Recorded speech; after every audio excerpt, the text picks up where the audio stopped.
What's up, y'all? You're kicking it with the Junkyard Dog on junkyarddoggs.com. My name is Tony. For those of you who don't know, if you get a chance, please make sure you like, share, and subscribe, and click that little notification bell at the bottom so you can go ahead and stay on point with your boy. So anyway, I have an announcement to make. The Black Magic Car Care product giveaway. I have 2 winners for the contest, and we still got 1 slot left. The contest basically was for the first 3 guys to post 5 parts on junkyarddoggs.com. The winners are Francisco of Long Beach, he posted 5 parts, and Matt of Fresno, he posted 5 parts. So you guys are gonna get a Black Magic Car Care Products gift pack, alright? Thank you for participating. You guys are real ones, you know what I'm saying? I know that some of you guys out there just don't have like extra parts laying around like that, but if you do, there's still 1 spot left to win, guys, so make sure you tune in. Also, if you're looking for any Junkyard Dogs caps, go ahead and hit junkyarddoggs.com and just put in hats in the search and it'll pop right up. So today I'm just gonna do a little bit of Q&A because I've been getting a lot of questions online. I'm just go ahead and knock these down just so that y'all could, you know, catch up on what I got going on. First question, what's going on with the Project Mayhem Intake? We haven't heard you mention it in a while. Okay, so the Project Mayhem aluminum intake, what's going on with it is that I had to take it to get it welded. Now I took it to 3 different spots. Took it to the first spot, it was too thick for him, and then I took it to another spot and he was having issues with striking the arc. It was just some crazy stuff. And then I finally found a guy who has the right equipment and the skill set to take care of it and not mess up my water jet parts. Yeah, actually later in this video I'm gonna actually go pick it up. So later in this video you're gonna see we mocked up the base part of it. So yeah, and then I had to get the other part here flattened, which is right here, because the previous welding job kind of ended up messing it up a little bit. So I ended up taking it to get flattened at a machine shop, a head shop. So they went ahead and flattened it for me. So now it's like mirror-like. So that's what's going on with that.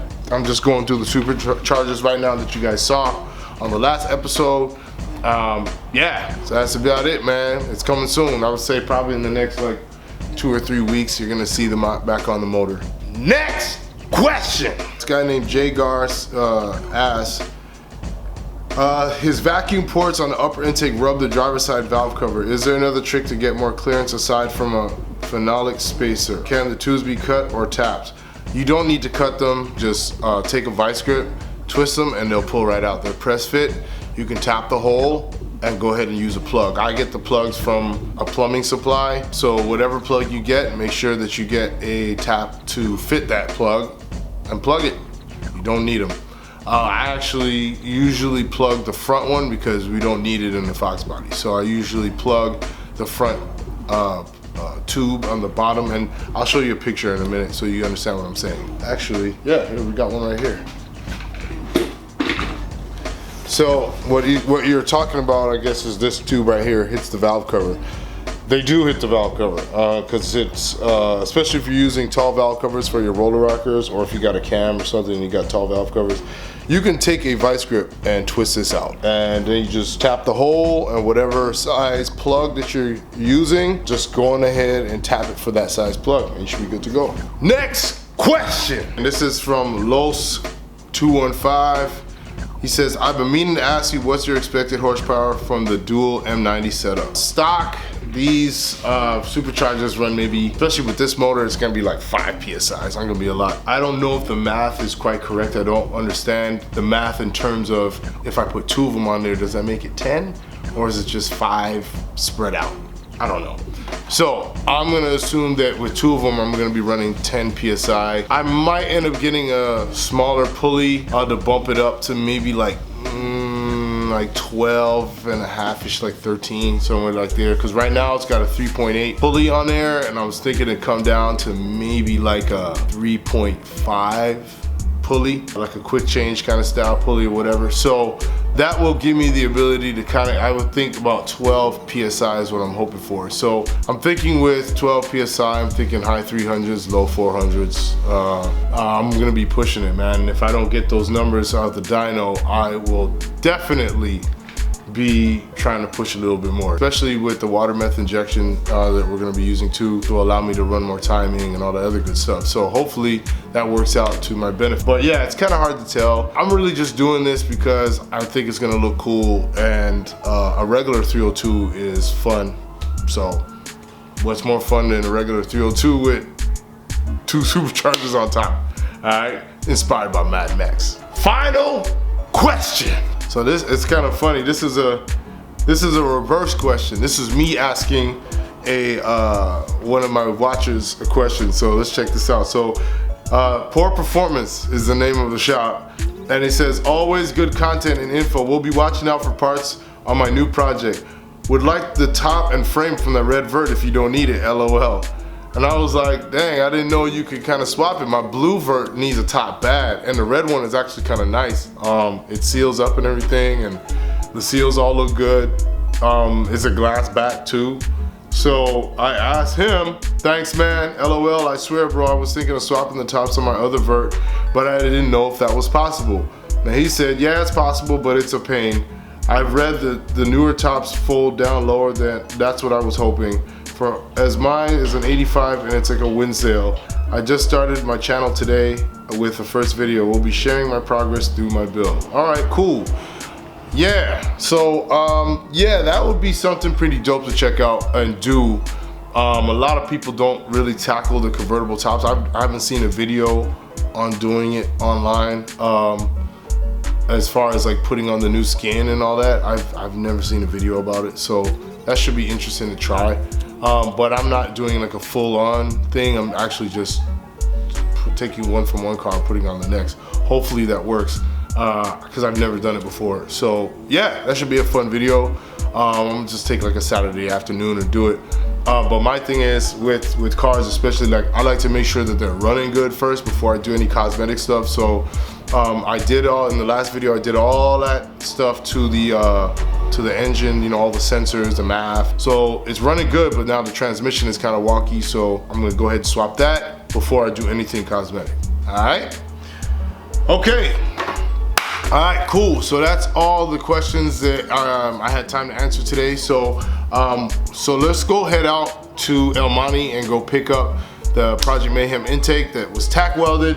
I'm excited because I've been trying to get this done for a long time. I would say like 2 months I've been trying to get that done. It's like ridiculous how many roadblocks I'm coming into, which is why I know it's gonna be awesome. All right, so yeah, let's get up out of here, man. So we're on our way out to El Monte to go and pick up the Project Mayhem Intake that has been finally tack welded. Thank goodness, man. It took a long time, but you know, this is a perfect example of like, if you just keep on pushing, that eventually it will come together. Because I'm telling you, man, it's like everything in the world's been fighting me for putting this together, which I don't really understand, but whatever. Okay, so yeah, hit the road real quick. Going let's get this intake. All right.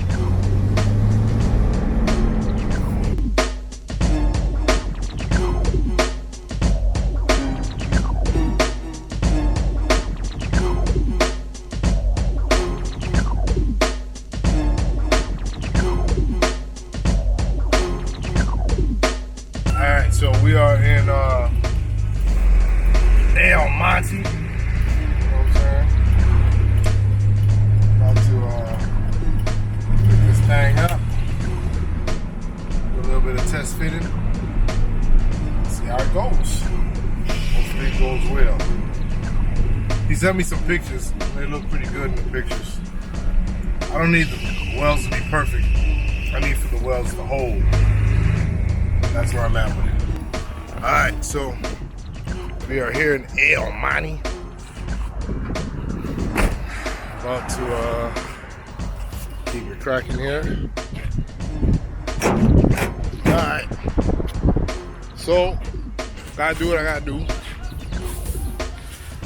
Make it happen. Make it happen in a decent amount of time, in my opinion. Ah, there it is. All right. Exactly how I wanted it. So basically, as strong as how you can yourself. Oh yeah. It's on there pretty good. Yeah.